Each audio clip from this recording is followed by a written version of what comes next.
Yay Networks. Everybody, Welcome everybody to welcome to This Is Life with my fine baby daddy. This Is Life. I thought it was. Oh yeah, it's called This Is Life. This Is Life with Heather and Cornelius. You done forgot the name? I did. I forgot the name of our podcast that quick because we got a lot going on. We have so much going on because Happy Friday, shouting. That's life. That's life, though. Life. I feel like this is a season where so many people have so much going on. They feel like they're just trying to keep it all together. Look, I feel like we just got into a whole new level of adulthood that I didn't even realize existed. Our kids are getting older. And so with that, they are involved in a lot more activities. They want to have friends and play dates, birthday parties. And I'm just like, my oldest, our oldest, he's playing football. And they practice for 2 hours every night from 6 to 8 p.m. Tuesday, Wednesday, and Thursday. They're a great team. Of course, they're undefeated right now. But they're Super Bowl champs. So they're putting the time in. I'm just like, good gracious alive. Like Logan joined flag football for his. Yes, he's playing flag football for his school and I asked him, I said, which one would you want to do? He said, he loves his school. So now he's like, he wants to play a sport for his school because he wants to represent his school. Yeah. And then he's running for class president.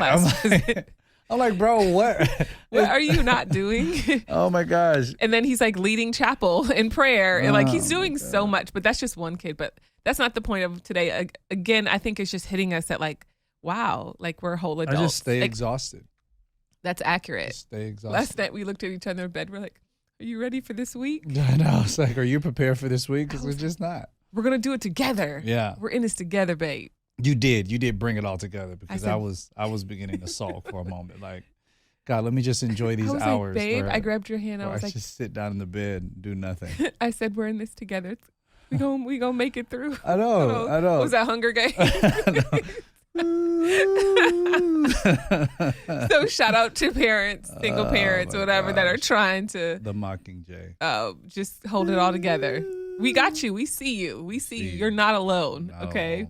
We're not alone. What are we talking about today? Let's talk about the marriage mirror. Okay, I don't even know what that is. Okay. Fill me in. I know. I had this vision for the name of it. Oh, the marriage mirror. And I feel like in marriage, your spouse is mirroring you.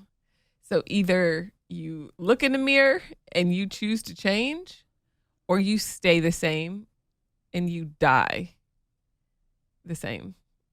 Huh? That sounds so intense, right? Okay. So, it does. Okay, break it down. Okay, you have a mind of a 5-year-old. You got to break it down and be like, I'm in preschool. Okay.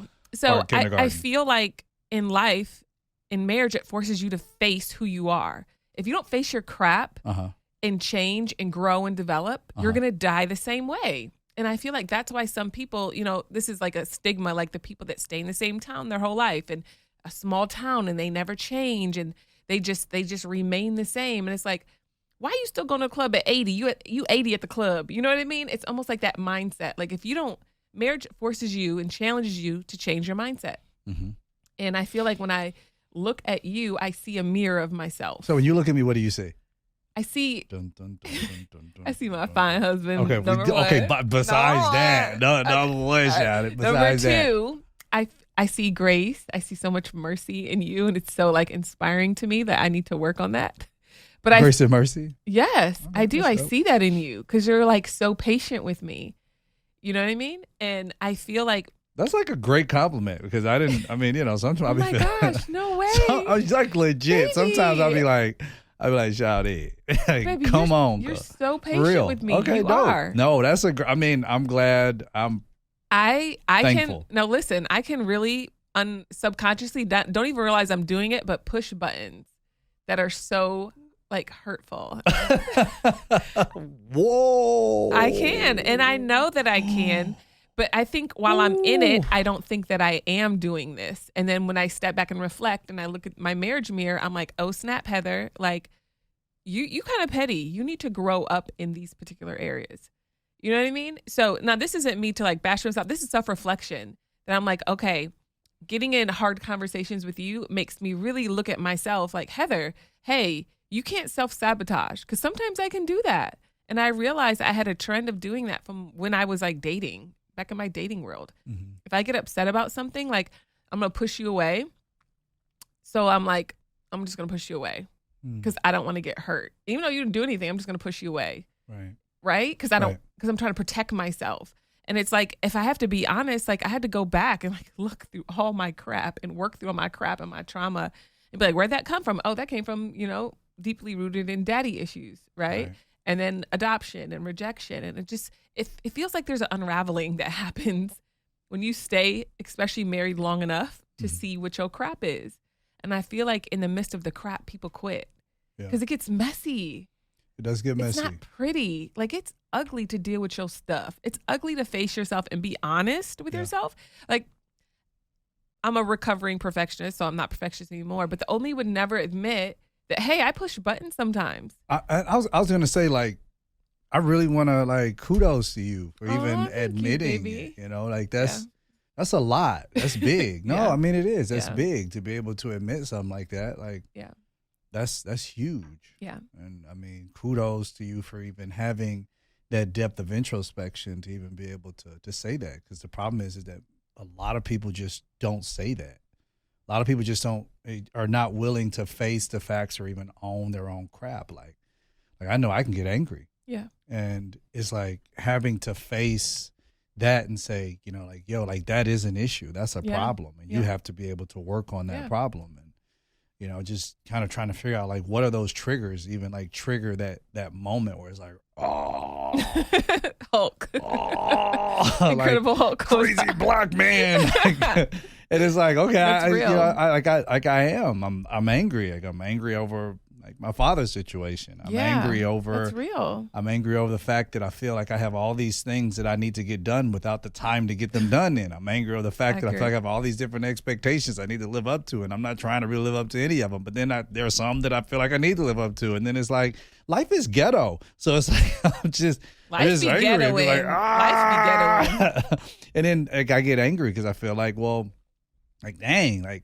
I need to be able to talk, and it's like it's difficult for me to be able to even create spaces. So it's a lot, and but the fact that you're able to even verbalize that, I think like that's absolutely huge. I mean, we're 13 years into marriage, and it's the first time. That's the first time I've ever said that. You've ever said I know, and it's recorded. Wow. It is recorded. It's like, But can I ask you a question though? Yeah, baby. So like in those moments, and this is legit. Just like I'm asking a question just to like for you to verbalize it. That's it. Totally. But like in those moments, like what are you thinking? I'm not thinking I'm pushing buttons. Not whatsoever. So that's not even the intention. No. Oh no, not at all. It's just so you're legit just explaining yourself. I'm explaining myself, and then I'm also trying to protect myself. Oh, so it's like it's that little me that's just like, you're challenging me to grow in this area, and I don't want to. I feel you. You know what I mean? Because I remember, I forgot what book I read, but it was the three part of the three egos that makes up the one. Oh yeah. That trinity, that triune ego. It is the child, the adult, and the protector. Yeah. And how the adult, many of us rarely grow into the adult because the child is so traumatized that the child is in a corner, and we really grow. We get older and we become more the protector. Yeah. And the protector is just protecting the child. So the protector is throwing low blows. The protector's like, the protector's protecting the child. It's protecting the little child because they don't want the little child to get hurt. But anymore. They're throwing blows. But I didn't know I was doing it until you called me out on it. And you're like, that's not cool. The timing of what you just said was not cool. And you were like, that was hurtful. Like, and I had to step back and be like, oh wow, I am being hurtful. But in the moment, I don't think that I am. In the moment, I'm like, get away from me. You know what I'm saying? Why don't you say get away from me? No, I don't want you to ever get away from me. But no, I feel like. But the thing is, the little me doesn't know how to verbalize that. Like, you're even teaching me that I'm not great at communication. Like, I'm a whole preacher. Like, I'm a communicator. Like, that's what I do. But being married, sometimes I realize, like, crap, I'm not. My thing is this, and I've shared this before. Like, it's not that I think I'm a bad communicator. You're not a bad communicator at all. I think that thank you, baby. It's the way that you verbalize. It's the way that I verbalize, because sometimes I'm processing And it takes me such a long, I don't know what it is. Was I always like this? No, you were not. I wasn't. Like, I don't know what's I don't know where it happening. came from. Because I used to be able to like be there right with you. And then you were the quiet one and I was the one that wanted to talk. You would take a couple days to process. I needed time. But we've switched, like we swapped. So now I need a couple days to process. And you're like, a couple days? I don't have a couple days. I don't get it. But you know what? We're going to talk about that a little bit more. We're going to talk about it right after this break. This show is sponsored by BetterHelp. You know, we got all these thoughts racing through our heads, all this stuff going on. I mean, baby. So much going on. It's so much going on. I think sometimes as parents or even if you're single, like you're wearing so many hats throughout the day. You're trying to do it all. You're trying to process it all.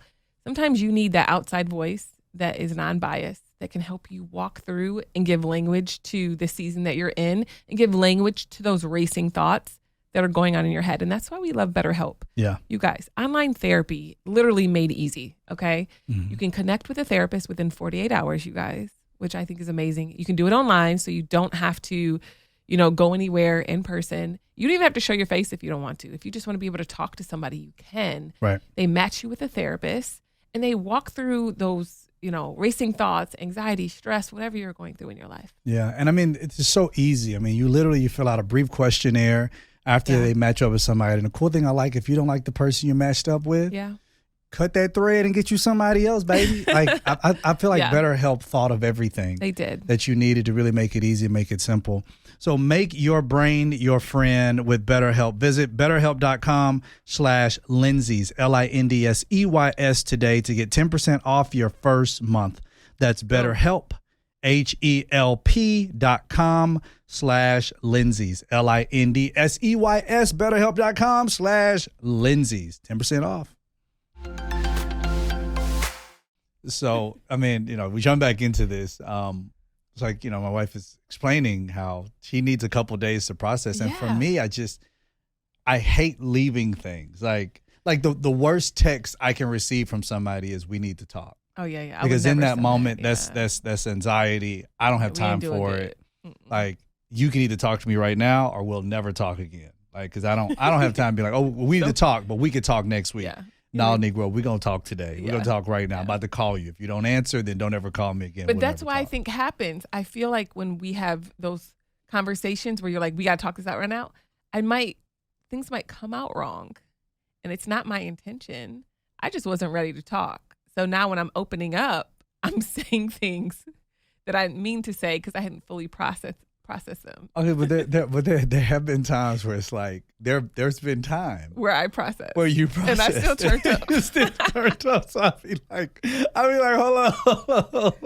I'm like, hold on. Do you hear what you? I'm you human. are, and I think human, and I love myself. Listen, that's the blessed part of this whole thing. Yeah. You're human, and we're supposed to mess up. Baby, that's why I say I see so much grace and mercy in you when it comes to me, because not saying that you're perfect. Yeah, but when it comes to like hard communication, hard problems, like I feel like I'm always working on myself. When I say I'm the type of person where I realize I have an issue or a struggle, I'm like working on it. I remember telling you this past summer, I was like, I'm tired of working on myself. I just want to go a season where I'm not working like on me. Like I just want that soft life for like a minute in my soul. Like I'm tired of working on myself all the time. But I just feel like in those moments and those hard moments, it's not my intention to fight. I just want things to get better. Like no, seriously. I don't. I just want the conflict to be over, and I want us to cuddle and be done with it. And I know that doesn't mean that anything's solved. I just want to have like makeup sex, but we don't have to make up necessarily. I mean, that is makeup sex, but like I don't want to have to like face it. You know what I mean? Because you're, again, mirroring me. You're showing me areas. Heather, you push on areas. Heather, you need to work on that. Heather, you need to change. Heather, you need to do this. And I'm like, no. Let's just go on a trip. Like, let's just have a lot of sex. And like, let's just forget the argument happened. And you're like, this is what my baby do. All right, we can do all that, babe. But let's sit down and let's finish this conversation. What is the main question I asked? So what's the resolution? What's the resolution? This man want to keep. We need y'all, a resolution. I love my husband. He just be wanting to talk. No. It's not even that I want to talk. Friend. It's like I want to resolve. And I'm like, we're great. We're fine. I No, love we're not you. because it never got resolved. Yeah. It's just that, okay, so now we hugging again and now we talking again, but what's the resolution? Because 48 hours before that, there was not a resolution. I feel so mannish in this moment. What do you mean? Meaning, like, I was like, let's just have makeup sex and not talk. Yeah, and I'm just like, but like, I appreciate that though, babe. Like, that's huge. That's so mature. Like, that shows your emotional maturity where you're like, hey, we have to deal with this. We have to talk this out. But growing up, and I think this is reflective of my childhood, I never saw my parents have healthy conflict resolution.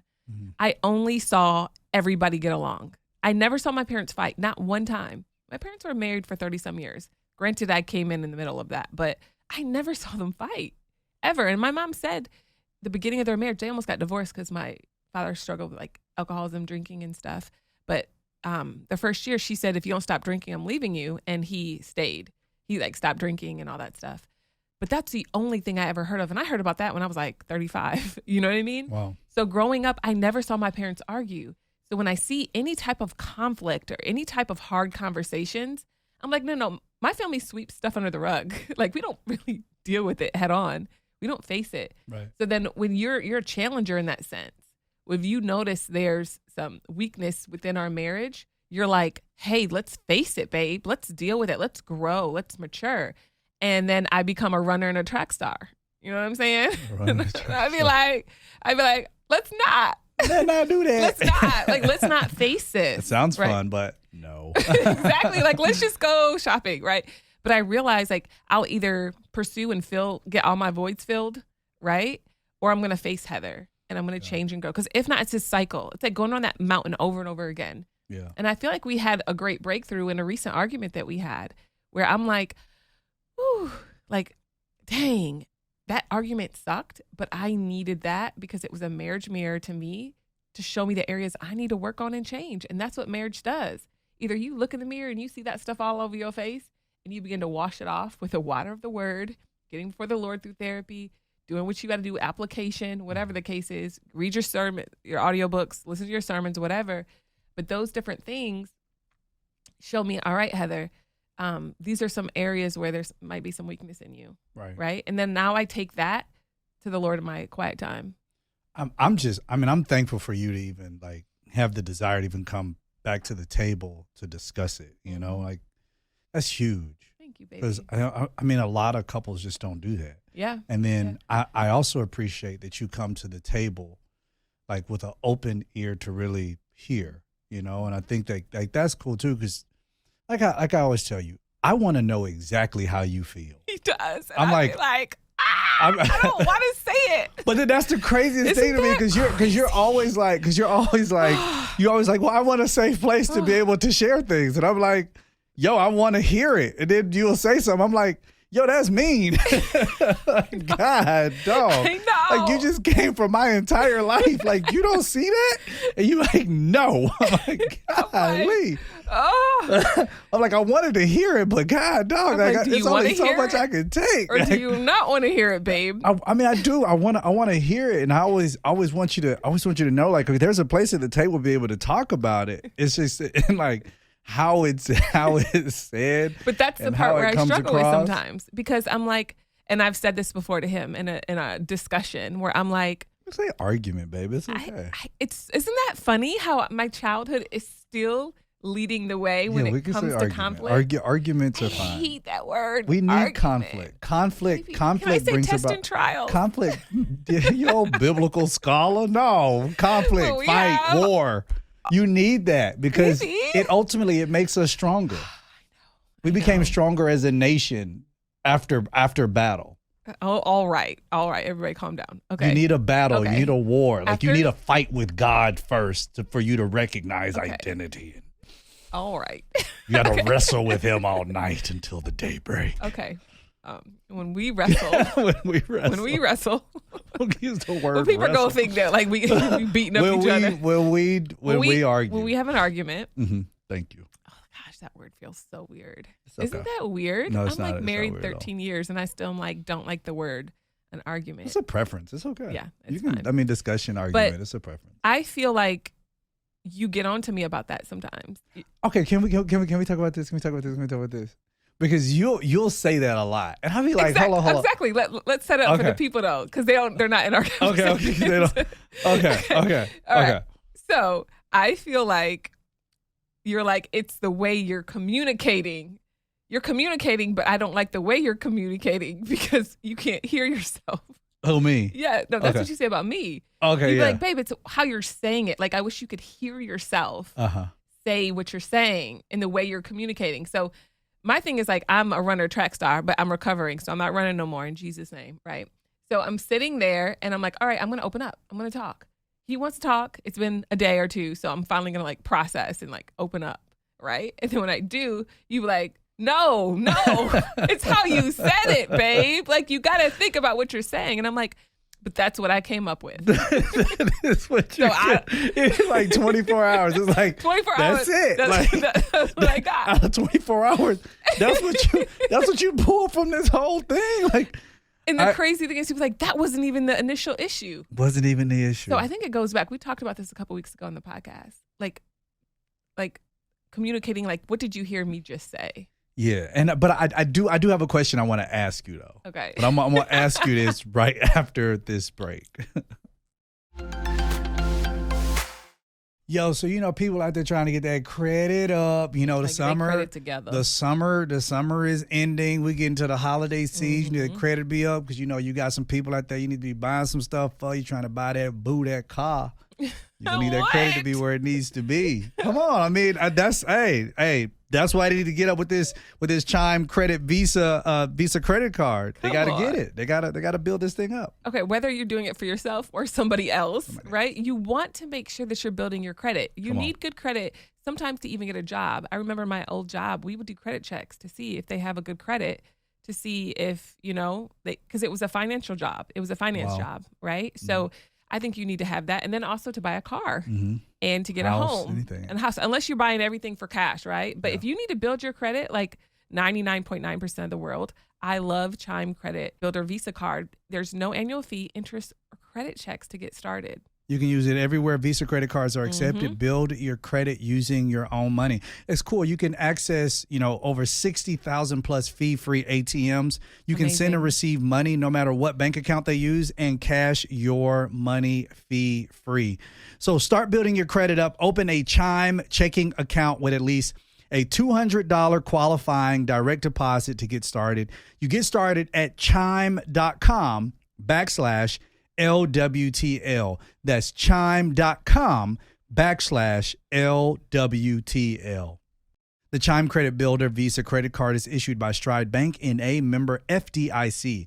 Chime checking account and $200 qualifying direct deposit required to apply. Out-of-network ATM withdrawal fees may apply. On-time payment history may have a positive impact on your credit score. Late payment may negatively impact your credit score. Results may vary. Okay, so you just mentioned it again. Okay, so you mentioned that you said you get on to me. You get on to me. I get on to you? No, you said I get on to you. Yeah. I'll get on to you about something. You said that. You said that periodically, throughout our 15 years of like us kicking it. Yeah. So I'm trying to and answer this honestly. I know we lie right now. I know it is. But answer this. Okay. Do you feel like I am attacking you, or do you feel like, because like when I hear the words "you're getting on to me," it's almost like Daddy is coming in and bringing the ruler, like, you better not be doing this. Yeah. Is that how you feel? Like you're in trouble. Is that how you feel? Sometimes I do. Totally. You do. But the crazy thing is, I think it's hard for me because part of me feels like that, but it's a deeper wound that has nothing to do with you. And then I'm like, Heather, like, your husband's heart towards you. Like, he loves you so much and he wants what's best for you. He doesn't even want to fight with you. Matter of fact, Heather, you be starting most of the arguments. Most? You know what I mean? Okay, 99. 0.99. Okay. So I think I get torn because it's like I hear you say this one thing, right? But then I also hear it through a different muffled filter or lens. You see what I'm saying? Like I'm getting on to you. Exactly. Like I can't do nothing right. Like and that's the part. Like I be beating myself up about. I'm like, okay. She says she want me to say it. She said me to say it softer. Okay. Yeah, be sweet and be soft with me, and then I'll receive. But then when I'm soft and I'm sweet, it's still like, well, you're still getting on to me, and I'm like, but I'm not getting on to you. I mean, like you're not Taylor. Like you're grown. Like you're a grown woman. I'm not your dad. I'm not trying to be your dad. I just want to converse with you. I think that's the thing. Any type of conflict or argument makes me like a flower that like close in. That's like, nope, I'm good. That's why I immediately want to go to a happy place. Let's go on vacation. Let's go shopping. Let's go have sex. Let's do this. You know what I mean? Like I don't want to deal with the conflict because I never saw, number one, my parents in conflict. And then my father, the only time I felt like growing up, and I'm sure he encouraged me, don't get me wrong, I was a teenager, you know what I mean? So if my family's listening, don't come for me. You know, I know my dad was great, but we just weren't close. And I felt like he was so hard on me. So I felt like he was always so hard on me, but he didn't encourage me. So I felt like he only really communicated when I did something wrong. So it was just like, he was critical of me and hard on me. So when you say something to me, I'm shutting down because I didn't deal with daddy always being critical of me, right? And you're like, my intentions are just so good. Like, I just want to converse, so this could be better and this could be happy again. Exactly. And meanwhile, I'm like, no, let's just be happy without dealing with it, which is not healthy. Right. You know what I mean? Like you actually have to face that. And I feel like sometimes I go with stuff all over me because I'm like, I would rather the stuff be all over me. And as long as we can just like be happy, we'll be fine. Because that's what I saw my parents do. I never saw them fight. They never dealt with it. They never. Oh no. I mean, my family pushed things under the rug growing up. Like, and I don't know if it's like the white culture, but we didn't like deal. Black folks do it too. Yeah. Black folks got all kind of secrets. Yeah. We don't, But I only know the family I was raised in. My parents are white. You know what I mean? But and most of my cousins and other family members, they push stuff under the rug too. You know, you just don't really deal with it head on. Yeah. You don't just like face it like it's a good thing. You know what I mean? Like war was not a pretty word in my house, like stuff like that. And when we did get in trouble growing up with my sisters, my siblings, and we had to sit on the stairs and hold hands and communicate, you know what I mean, to them about what happened. So that was okay because it was like my sister, you know what I mean? And I love women and I'm able to communicate well with women and work through conflict. But when it comes to men, there's a struggle within me. You know what I mean? And you feel like it comes from like your dad situation? Oh, 100%. Oh, 100%. And I think even coming into our marriage, it was like this thing was like, I don't trust men because I don't feel like I was properly loved by one. You know what I mean? Gotcha. And so then we get married and you're like, you know, I'm the priest of our household. You have right to be able to be like, babe, hey, this is what's going on. This is what's going on. But because I'm not in a place where I can receive it, because I'm still that little inner me, that little protector me, you know what I mean? So that's why when I do communicate, sometimes it blurts out wrong because it's just like, it's like, wait, where did that come from? I know. Right, exactly. And so, and then if you're not in a good place, you might struggle with my blurt out. And then I struggle with it bad. And then you get mad, right? And then I'm like, why are you mad? I was the one that was mad in the first place. Now you mad. Yeah. And then another thing is like, I don't like to see you mad. You don't. So when I see you mad, it makes me madder. It's almost like a thing like, okay, you can mess with Papa Bear. Yeah. Cool. Yeah. But when you mess with the Cubs, yeah, you see a whole new Papa Bear. Yeah. When you mess with Mama Bear, you see a whole new Papa Bear. Yeah. But if you just mess with me, I'm like, it is what it is. Like, you know, we cool. Yeah. But when I see you get angry and I see the kids upset, then it's like, oh, like I black out. Yeah. I legit black out. Yeah. And I go into super protective mode. Yeah. I mean, I'm willing to kill anything that I'm legit, like serious. You're like I'm super protective. Willing to kill whatever, like kill, point blank in the forehead. Yeah. Not paying the bill afterwards. You know what I'm talking about? Willing to do jail time because of it. But that is like, that's the other piece that I have to like figure out. Okay, when she like, I'm having to learn de-escalation because I don't know that. Yeah. And you didn't see it growing up. No, I didn't. You didn't see a healthy version. No, of it. I mean, all I saw was escalation. I mean, and it's plus in that Southern Black culture, escalation was always like, it was like fight, like whether it's cousins, siblings, whatever it is. Like it's just that's just everything escalates. I realized every that. cookout. Oh my gosh, I There went was to expectation cookouts, for an escalation. and that was like the turn up, and I was Everything like, is escalation. Everything was, and I Thanksgiving remember, dinners escalate. Somebody's gonna escalate. Somebody's gonna take I was it. like, why is everybody fighting? Like, why is everybody sad? He's like, oh, no one's sad. I'm like, huh?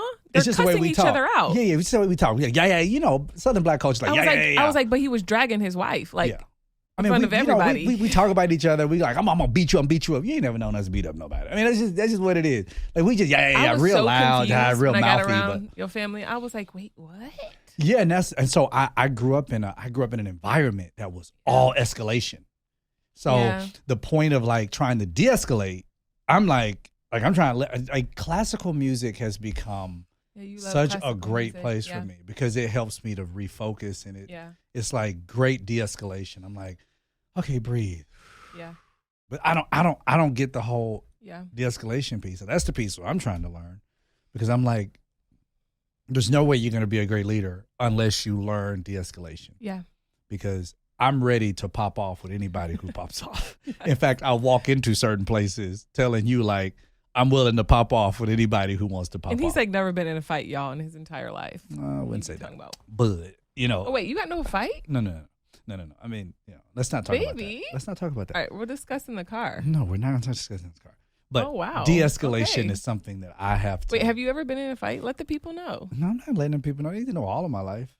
Okay, well, if you got in a fight, it was within the past few months, so we need to discuss. Dang. And you have another gray coming in. 3 gray hairs now. Baby. Can you believe I have 3 of them now? You're salt and pepper now. How do you feel? Do you want to pluck them out? No, I don't want to pluck them out. It is what it is. We're going to get what we get. It just is what it is. But again, going back to the whole point here, that whole I feel like this is a good conversation. We need to continue this conversation. I'm seeing, like, when I look at you, I'm saying you have to learn de-escalation. Because, like, you're recognizing the pushing of the buttons, and I'm having to learn trigger points and how to de-escalate trigger points. Because one thing I always say all the time, I'm like, all right, you're going to keep pushing the buttons, you're going to push the wrong one. No, he said you're going to push the right one. Or you're going to push the right one, and you're going to really find out. And I would be like, it's never my intention to ever. That's the thing that I want you to realize, and I've said this many times. I don't like conflict. I don't like arguments. I would rather avoid it at all costs within our marriage. Like with friends and stuff, I don't mind confrontation. I don't mind picking up the phone. I've done it many times. Yeah. But when it comes to you, it's just different because you're a male. You're my husband, right? And I can't just like cut you off. Like you're my whole husband. Like I have your last name. Some spouses do. They be like, I cut you off. Right. But I just, you know what I mean? Yeah. So it's like really facing myself in dealing with that and just, that's tough, man. It's hard. Like for you, the whole piece, like that piece, the trigger pointing piece, like that's tough. And then for me, it's the de-escalation. It's okay. So now the trigger's been pushed. How are you going to respond to that? Because my response is like, hold on, who you think you're talking to? And then I go all the way back to the like, I just go to like the black man that little black boy who was, picked on and, like all throughout childhood and didn't really have a voice and blah, blah, blah. And I go back to that point and I'm just like, yo, this ain't gonna go. But the crazy thing is it's little me that's pushing the buttons. And then it's little you responding. It's little me that's responding. It's that protector in me that's like, and so now I want the adult to know it's okay. Yeah. Like it's okay in this moment. That may be what was said, or that may, I won't even say this was said. That may be what you heard. And I know that's how you heard it, but it's okay not to respond, not to react. Yeah. And that's the point of de-escalation that I'm really trying to learn is that I don't want to react to things. Yeah. I want to respond to them. Yeah. Like that reaction is that spur of the moment emotion. It's like, the emotion comes in and then, I'm like, what? Like, you know? But like the response is more of like, let me listen to what was said. All right.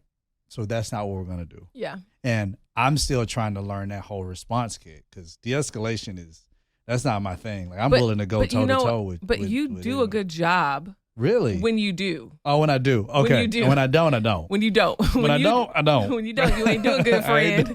Good. But when you do, you're like, all right, babe, what's the root of this? Yeah. Where did that come from? Yeah. Because that's not the issue. The issue is something else.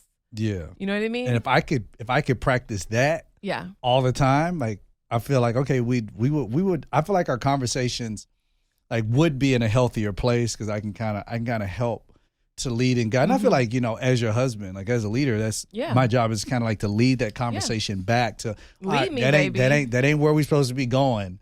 Like, no. But you know what happens when you do that? What? It gives the Holy Spirit a chance to come in and convict the crap out of me in that area. Okay, well sometimes the Holy Spirit be taking too long because you be needing too much time to think. So I got So when you do that, it does give the Holy Spirit room to be like, Heather, it makes me reflect. Like, yo, it's you. Like, You're the problem, ma'am. You need to repent. You need to apologize to your husband and share where you're wrong. You know what I mean? That's dope. And then when you escalate, then I become a victim.